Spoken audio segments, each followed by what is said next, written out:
Welcome to the Ultimate Coach Podcast, Conversations from Being, inspired by the book, The Ultimate Coach, written by Amy Hardison and Alan Thompson.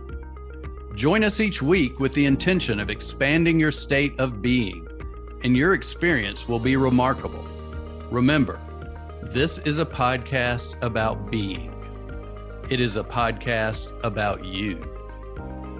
To explore more deeply, visit theultimatecoachbook.com. Now, enjoy today's conversation from Being. Hello, and welcome back to the Ultimate Coach Podcast.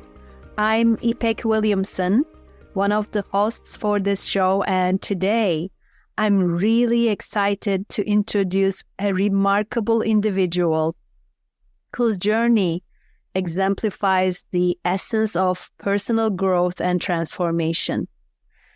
AnneMarie OHalloran, a certified Wisdom Center life coach, behavioral therapist, hypnotherapist, and more.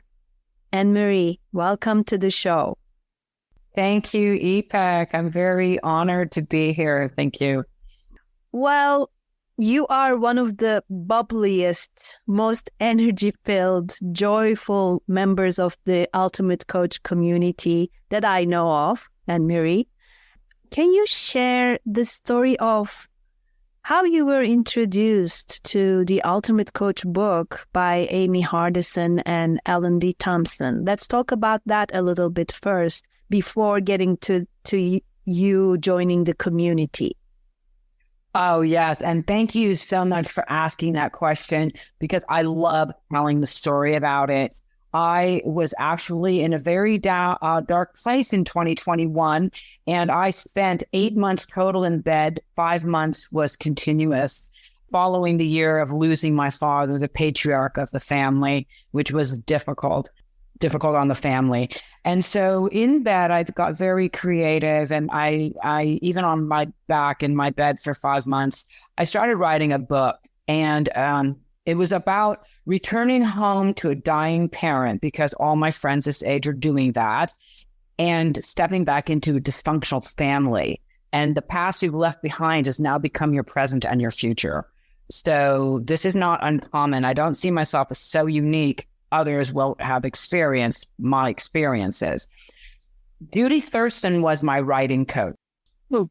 And after you have a major surgery like that, you were not supposed to fly for 6 months to a year, I believe, to prevent embolism. You can actually have an artery explode in an airplane and die. And I was not at the point where I was free to fly yet. And Judy said to me, I think you need to come to Arizona. Come to my retreat. And by the way, on Sunday, there's a book signing. Please buy this book and get on an airplane. So here I am, literally risking my own life to get out of my bed, only weeks out of bed, to fly to Arizona, to have this book on Kindle, reading it feverishly and furiously like a high school student late for a forgotten assignment. And I'm not absorbing it. I'm just taking it in like chugging water, like as fast as I can get it down.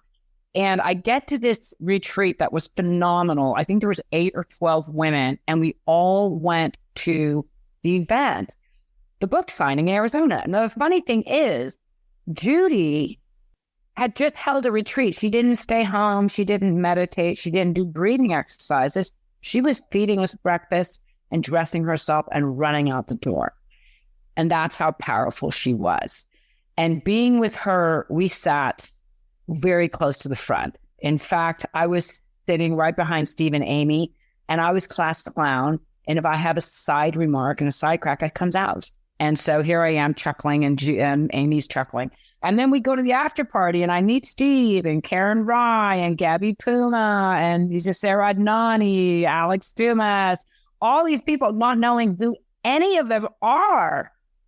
And so it was like going to this great banquet and having no way to digest it. I had taken a real big bite out of the apple. I went how to chew it all up. But it wasn't until I got into the community that I was really able to digest what had just happened to me. And if it had not been for Judy inviting me to retreat, I can seriously not know where my life would be right now. It saved my life. This community, that weekend, that moment. Wow. I'm so glad I asked the question. Yes. And the Ultimate Coach community seems to have played a significant role in your journey, just like it did on many of us. So can you elaborate on the kind of impact this community has had on your personal life and professional approach, AnneMarie? Yes, significant is an absolute understatement. I am radiating. Somebody once told me that all of my qualities are like ingredients in a stew sitting on the back burner, and one day my stew will be served. And sweetheart, it's time to grab a bowl and a spoon because it's coming to the front burner. And it's because of this group that has happened. So what it is with my personal and professional. So first of all, it's genuinely changed my life on a molecular level. And from there, I'm able to serve others from knowing who I am. I was told who I was through projection and triangulation of traumatic abuse. I had nobody reflecting any goodness back at me.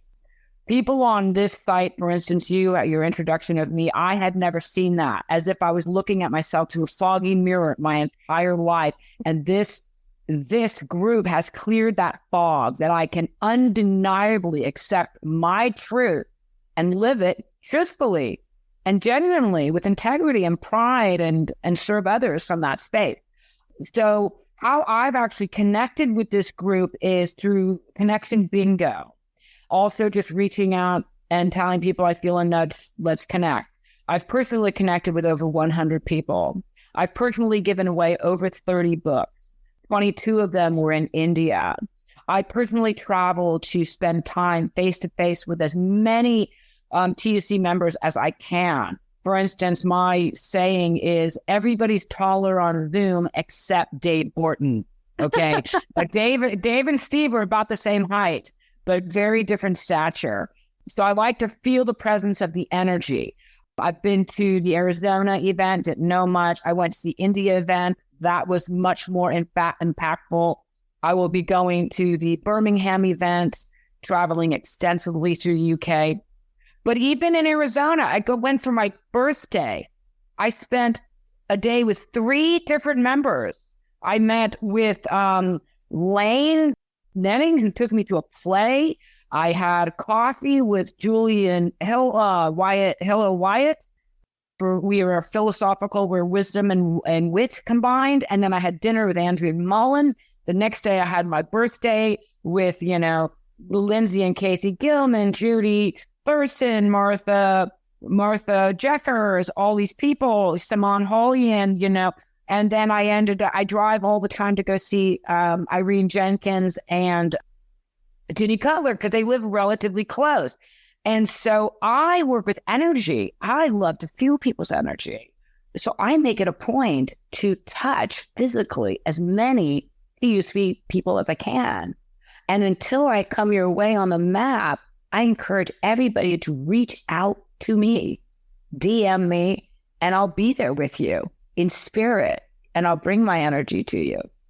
Wow, this is so amazing. And I'm so glad you are my first ever guest on the Ultimate Coach podcast today, AnneMarie, because I thought you have a different energy, you have a different way of showing up. And really, it's an honor to have you here. And what a beautiful example you are to this community.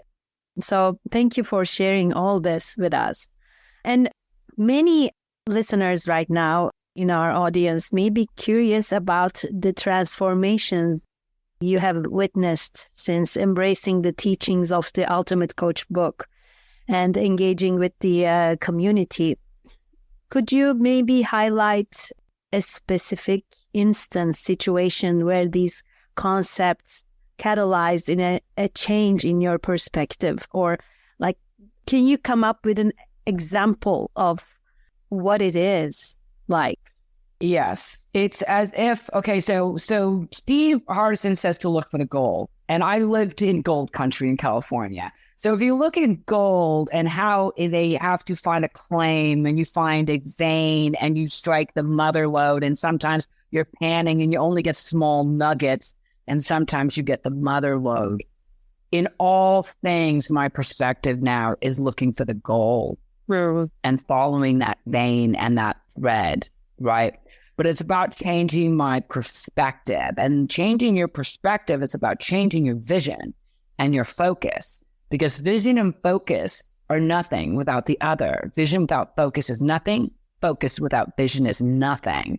And through TUC, it has really helped me synergize those two things in the way that I see the world and myself in the world, because we say, he said in the book, we don't see the world as it is, we see it as we are. And I was not able to see who I was or how I was until this fruit. And now I am undeniably standing in my truth. Now, the most monumental thing was Daniel Harner teaching me about generational loving your ancestors and healing your past. He's very, very good at that.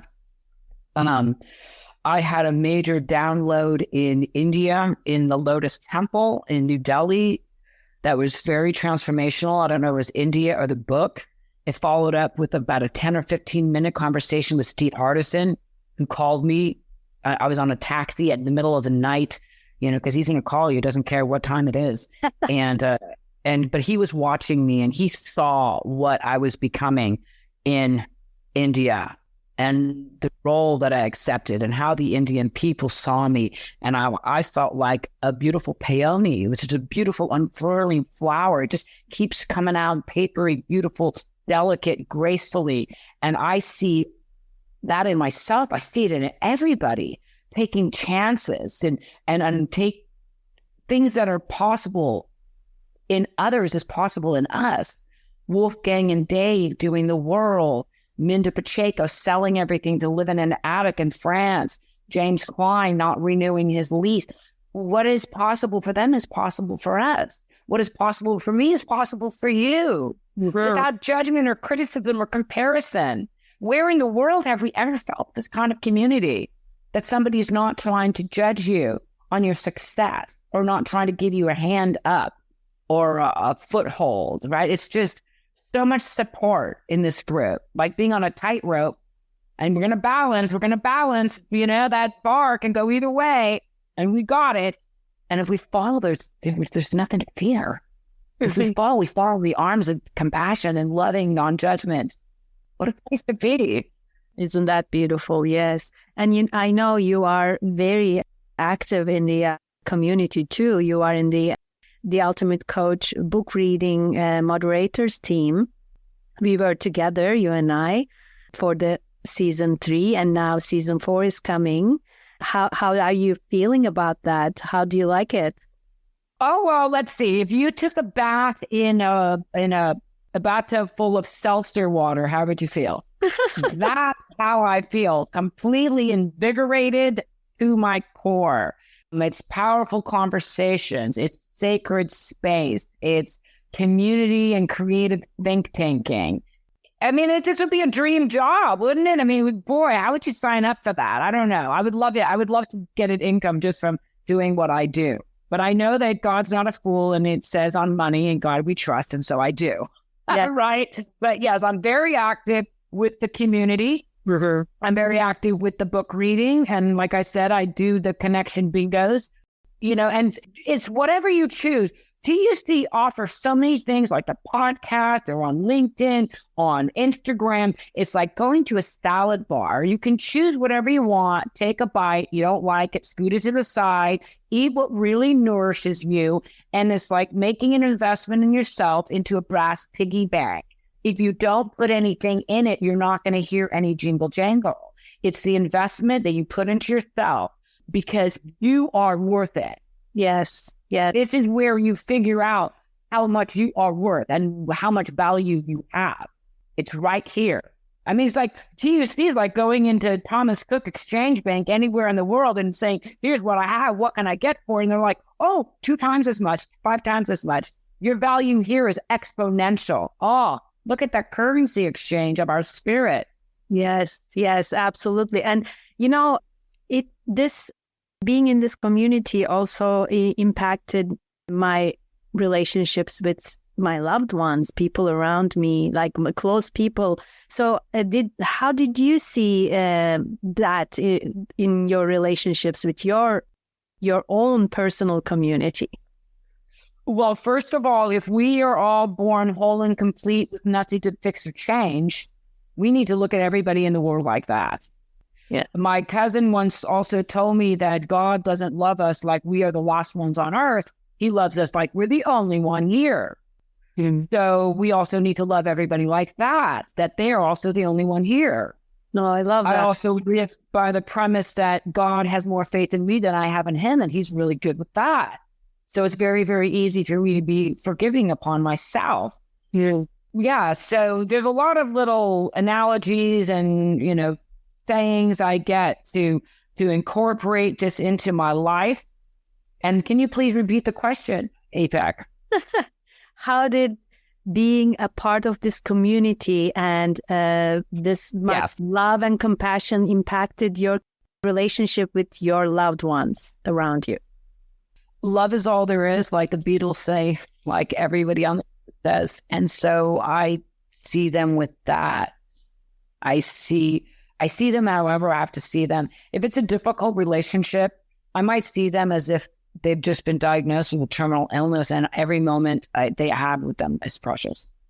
Whatever mindset I have to get around, but it is really about love, and I am just scattering it around like fertilizer in a field. And I grew up where love was a weapon and it was used as a bargaining chip, so it wasn't given away freely. So this is something very, very new to me. And what I love about it is I realize I love loving. I love loving you. I love loving everybody. I love loving me. I love loving life. I've become a very powerful prayer now, not the power of prayer, but praying powerfully, which has shifted my life. I've learned that here. There's so much that I've incorporated, but the people in my life have noticed a change. They're like, you are different. There is no going back. We are standing out of your way. You are onto something magnificent. It is coming from every corner of my environment that people are saying, you are on the threshold, and I feel it. I feel it. And I feel it too, AnneMarie. I could say that's the reason why I wanted you to be my guest, because I have been watching you. I have been watching you, how you have been blooming in this community. And I really wanted others to come across you and listen to you and listen to your passion and excitement, so that, because yours is so contagious and it's you are so amazing. So I want more people to be aware of your amazingness. And when you go back to the book, the Ultimate Coach book, when you think of parts that resonated the most with you, did you have any aha moments that led to profound shifts? Or I know the book is full of those, but is there one that is the most pronounced for you, more impactful for you, that you can share? Yeah, well, currently I'm in the demolition phase, and I think that in that chapter is where he says, burn it all down, and there's no one coming to save you. And like I said, if God loves me like I'm the only one here, then I have all the strength and courage to manage this entire world all by myself. And all the beauty and abundance in the world is also for my taking. There's nobody else, okay, if you use that saying. Now imagine I'm that alone in the world, just me and God, but it's a deserted island. Somebody suddenly shows up. How much are you going to love that one person? You've been on a deserted island, only you and your God. You're going to be so in love.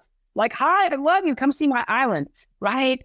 And so I realized that I'm an army of one in this world. And often people feel this way, but they feel like a private in the trenches, like not knowing the uncertainty of war and who's making these plans, instead of taking charge of being the general in the air-conditioned office with the topographical map, making a strategy and taking control of their lives.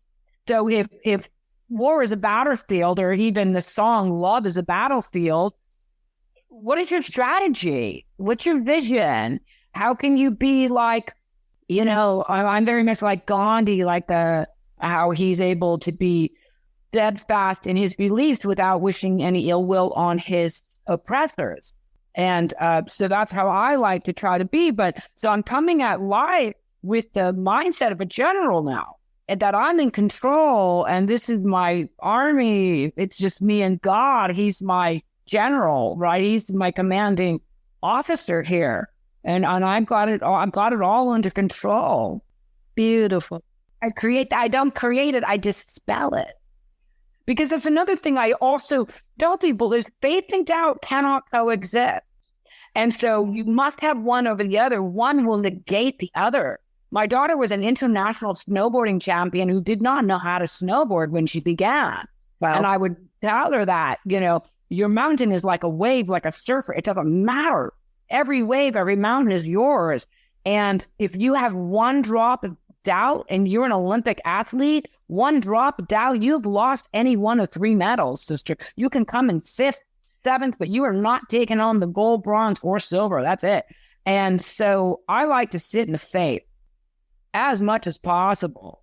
That's the place to be. That's where creation happens. Faith in yourself, faith in your creator, and knowing that the creator has more faith in us than we have in whoever it is. I don't care if you have one God or 1,001 gods, as long as you have something. Yes, absolutely. And it's not about even believing, it's knowing. It's the knowing. Certainly, being certain. It's the knowing as a noun, not as a verb. So to be in the do know something is an action, but to be in the know, have a knowing, that's a certain kind of clairvoyance called claircognizance. And you don't have any fear. There is no doubt. You just sit back, which is funny because the other thing that I'm really looking at in the book is lean. And all you have to do is lean. Like on So in the Threshold, it's just lean forward. That's how close it is. Absolutely. Beautiful. I don't know if you have worked on your I am statement, your document, but if you had, how has it been? How did it evolve over time? And also, could you share a couple of lines from it, maybe? Yes, definitely. My document is a living, breathing thing, like a baby that I'm birthing, and it hasn't even learned how to walk yet. It's just like I've been burping it and feeding it for a while. It's been sitting up all over the place. It's a little messy right now, but I'm getting ground. I'm getting my footing with it. And one of the greatest ones I have is right at the beginning is, I'm a child of God. I am a mate in the image of my creator, and I am here to create. Because as a woman, and especially as a woman, but as a human being, we can create a lot of things. We can graft a tree, and whatever God has created, he's given us the opportunity to create it here on earth, heaven on earth, as it is in heaven, as the prayer says, right? And I was at a party once, this is great, and my cousin's married to a movie producer from Hollywood, and I was at home while I'm doing daycare, and somebody asked what I did. I said I was a producer, and they said, he gave me a dirty look, and I said, well, I am a reproducer. I make human beings, so there. So see how you can create anything God creates? That's how easy it is, right? I love that one. But here's another one. I am the vessel for universal wisdom, and my wisdom brings peace of mind to me and everyone I meet. I am born to elevate others to a higher sense of themselves. I am courage and confidence emulated. I am fearless because God tells me to fear not. I'm a healing light in the dark corners of your mind. I'm a good friend. I make exceptions, not excuses. But those are just a few of the things that I have. Yeah, I'm fun and laughter.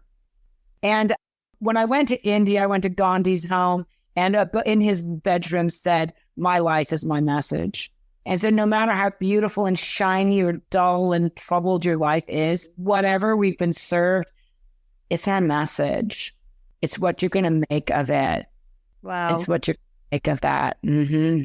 So beautiful. My life is my message. Wow. So profound, really. You know, when we look at our lives, we are all in a journey of personal growth, right? And that sometimes look like a roller coaster. So can you speak to any challenges you encountered while integrating the teachings from the book and the community into your life and coaching practice? Any things that you thought, well, what about this? How could this happen, or how could that happen better? What is your take on that? You know, it's messy. I just want to let everybody know that there's some people out there that make this personal development look really, really easy. And in the beginning, I used to equate it to like a yo-yo. Like you get up, but then you go down, but you don't stay down as long, because people are thinking, oh my God, it's all rainbows and butterflies. And it's like, no, it's not. It's rainstorms and cocoons. That's the only way you're going to get rainbows and butterflies is if you go in the cocoon or you go through the rainstorm. So you can't get one without the other, right? And when I first joined, I started doing lives very seriously around August or July last year with Eric Lofholm's challenges. And I was really raw and vulnerable in those. I didn't realize the impact I was making. Once I was in such state of despair, I just put the camera down and did a black video. And people were calling me from around the world and said, please do not stop. I am doing my cardio to you. People started saying, I start my day with you. I look forward to you. I hear your voice. I stop in my tracks. It's your conviction of which you speak. I didn't realize the power of that. That's the power of I said of prayer. If I speak with the conviction here and I'm saying it directly to God, he's bound to listen. If people are going to listen, they're going to listen, right? So, yeah. So I actually did one video where I cried for 8 minutes long, nonstop, snot on my sleeve. That's how raw I would come. And so, I mean, people can go and look this stuff up. And another woman called to reach out to me and said, I would like to do a live, but I'm scared.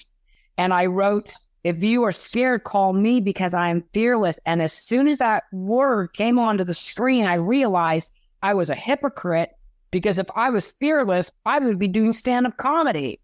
And so that Wednesday, 4 days later or 3 days later, I was on stage doing stand-up comedy. I wrote nothing down. I filled myself with the spirit. And just like in the book where Steve Hardison asked a woman, she said, I can't do that. Well, who would you have to be? She says, maybe who could do that? Maybe Julia Roberts. He doesn't be that. I went there and sat there and thought Steve Hardison would do this. He would sit here. He would prepare. He would feel this confident. I am that. He is me. All we are reflections. No projections here, just mirrors, coaches, cheerleaders. It's phenomenal. Oh, I really love this story. And well, congratulations for doing that. And you are so inspiring. And you did solo travel, open water, swimming. You have been to a competition about mothers. Can you tell me about those things? Yes. I train all year. So I'm in my 60s. And my father was a San Francisco Bay swimmer, which is very cold. And we used to swim for his birthday. I became a cold water swimmer, and I swim in alpine lakes, which means they are fed by snow. And we still have snow in California, so water is in the 50s. I swim the backstroke. And so I'm looking at the sky, have no bearing to where the course is. I add unnecessary mileage to my swim. But I'm filled with the beauty and the gratitude and the gold. This is in gold country, first of all. I'm looking at the clear blue skies, the Sierra Mountains, and I get in a mindset. The first 1/3 of the lap is, oh my God, this is so cold. Why the heck am I doing it? And I bring on all my cheerleaders from this group. Everybody who sees me that I can do this are with me. I breathe them in. In Neil Walsh's book, one of the conversations with God, he said, every breath that's ever been exhaled in this world still exists in this world. You can easily inhale Jesus Christ as you can Hitler. And so it's what are we also adding to that? Who are we taking in and what are we putting out? Well, here I am in the water. I've got half the TUC gang with me as my cheerleaders. I'm swimming, looking at the sky. I'm breathing Wolfgang's 509 breathing. I've got Dave Orton telling me, you are a freaking goddess. Never forget it. So I've got my coaches, my cheerleaders. Everybody's with me when I do my swims. I am not alone. And I just feel like a champion. I feel like a team. Here I am, a team of one, army of one, and yet I'm surrounded. And I breathe in TUC all day long. All day long. It's going to be somebody. I'm never without TUC. It's like having eyeglasses. You would never forget your eyeglasses. So powerful. Thank you for sharing all this. Really. And you're right. You're never alone. You're always with us, all of us, each and every one of us. So thank you so much for this opportunity for being my guest today, AnneMarie. I'd love our listeners to connect with you. How can people connect with you and learn more about the work you're doing? Yeah, well, currently I'm primarily on Facebook and I'm not on other social media things. I do prefer to connect one-on-one with connections. I have been hacked severely over the past, so I'm not prone to take random friend requests on Facebook, but I do encourage anybody to direct message me. Please do. And, just say you know me from TUC or from this podcast, and I will definitely reach out to you for a powerful connection call. I am prone to leave people much better than I found them. At the very least, you're going to have a very entertaining session with me because I did win San Francisco's Funniest Mother in America in 2009 for Nick at Night Television. So I am a stand-up comedian, so we're going to have fun at the very least. I'm going to have 2 websites coming out at the end of the year, which I'll put on my Facebook, but primarily it will be AnneMarie OHalloran.com and my book, which is Turning Tragic into Magic.com. And as I grow and I come into that doorway, because I'm only on the threshold, all these other things will be coming into play. I also invite anybody to travel with me. If I say I'm going to travel, invite yourself. I travel alone. I'm very experiential. You have to be with me. This whole be with session thing that's who I am. You need to be with me. So that's what I encourage most of all. If I'm traveling, you see me, if you live close, I'll come. I'm never too busy for anybody. Just like Mother Teresa said, somebody asked her, why do you help everybody? She goes, I help nobody. She didn't tell me to help. She told me to love.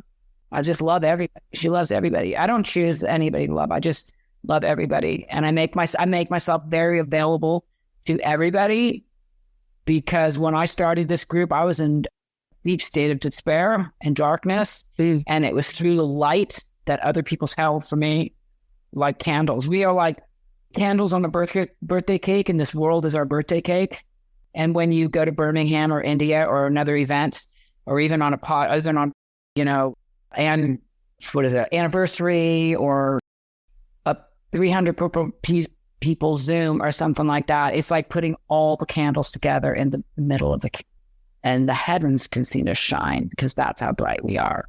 Oh, beautiful. What a beautiful closing to our conversation. Thank you so much. Thank you so much, AnneMarie, for I would actually like to close with one comment. I was discussing with Andrea Boslar last night, and it was Cheryl Smith made a comment to me about to be commitment. She said, you are commitment with a lowercase d. AnneMarie, how are you going to be commitment with an uppercase D? And I don't care whether you're talking about commitment, faith, integrity, whatever you're trying to up your game. Imagine your keyboard of your computer. All it takes is the shift key. That's all it is. Use the shift key, bring yourself into a higher level, put in all caps, and now you have something to capitalize on. And that thing is you. Best asset you'll ever own. Wow, I have chills hearing this, AnneMarie. Thank you for sharing your gift with us. in our conversation and the way you show up in the world. You've been a gift to our community and our listeners today. So thank you for who you are being. Thank you, Ipek, for seeing me and recognizing who I'm being. Thank you for inviting me here. I love you so much with all my heart. I say I don't love you from the bottom of my heart because that's a bad neighborhood. So with all. I love you too, AnneMarie. Thank you. Thank you. Thank you for listening. If you know someone who would benefit from today's conversation, please share this podcast with them. Also, we invite you to visit theultimatecoachbook.com so you can continue your personal exploration of being. There you will find links to join our wonderful community, get your own copy of The Ultimate Coach book, and more. Simply go now to www.theultimatecoachbook.com. That's www.theultimatecoachbook.com. The link is also available in the show notes. We appreciate your support. Be blessed. Be you.